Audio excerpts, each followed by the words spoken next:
আসসালামু আলাইকুম। দুপুরবেলা ভাত খেতে বসে পড়ছি। কেমন আছেন আপনারা? অবশ্যই কমেন্ট করে জানাবেন। আমি আলহামদুলিল্লাহ ভালো আছি। তো ভাত নিয়ে নিচ্ছি আর এইখানে হচ্ছে ভাজি নিচ্ছি এটা।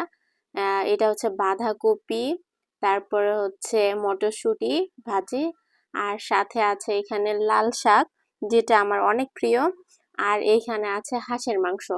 তো এই হাঁসের মাংসটা আমি গতকাল রাতে রান্না করা হয়েছিল। সেই মাংস আজকে আবারও খাচ্ছি, মানে এত মজা হয়েছে আমি তো ভুলতে পারতেছি না এই মাংসের স্বাদ। তো যাই হোক, আমি এখানে বলে দিচ্ছিলাম যে আমি এখানে কি কি নিচ্ছি, আর সাথে একটা লেবুও নিয়ে নিচ্ছি। তো এখন লেবু দিয়ে ভাতটা আগে সুন্দরভাবে মাখাবো। আর আমি লেবুটার ঘ্রাণ নিচ্ছিলাম যে আসলে লেবুটার কি ঘ্রাণ আছে কিনা। লেবুর তো ঘ্রাণ একদম ঠিকঠাক ছিল, বাট এখানে কাহিনী হচ্ছে লেবুর রস একদমই কম ছিল, মানে লেবু থেকে রসে বের হচ্ছিল না, এমন একটা অবস্থা। তো আমি সবকিছু একসাথে নিয়ে প্লেটে তারপরে খেতে বসে পড়ছি। আজকে একটা একটা করে নেই। তো প্রথমে আমি এখানে কিন্তু লাল শাকটা যেটা দেখতে পাচ্ছেন, এটাই কিন্তু অনেক বেশি লাল হয় ভাতের সাথে মাখাইলে।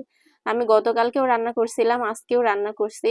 আর এই হাঁসের মাংসটা এত মজা হয়েছে, একদম ভুনা ভুনা, ঝোল রাখি নাই, একদম ভুনা করে রান্না করছি। আর খেতে অনেক টেস্টি হয়েছিল। আর শীতের সময় তো হাঁসের মাংস খাওয়ার মজাই আলাদা।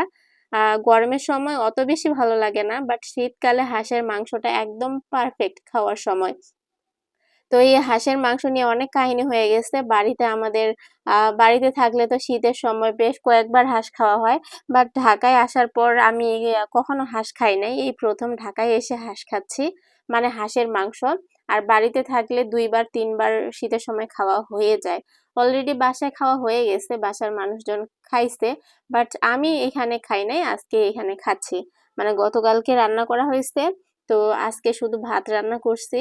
আর গরম গরম ভাত আর ভাজি কিন্তু কালকেরই ছিল, শুধু ভাতটা রান্না করছি। গতকালকে খেতে খেতে রাত 12টা বাজে আমাদের। তো বাসায় মেহমান আসছিল, তাদের খাওয়ানো হয়েছে। তো যাই হোক, গরম ভাতের সাথে হাঁসের মাংসটা বেশ যায়। ফ্রাইড রাইস রান্না করছিলাম, তো সেটা আমার কাছে খুব ভালো লাগে না। হাঁসের মাংস আমার কাছে গরম ভাত দিয়ে ভালো লাগে, আবার রুটি দিয়েও খেতে ভালো লাগে।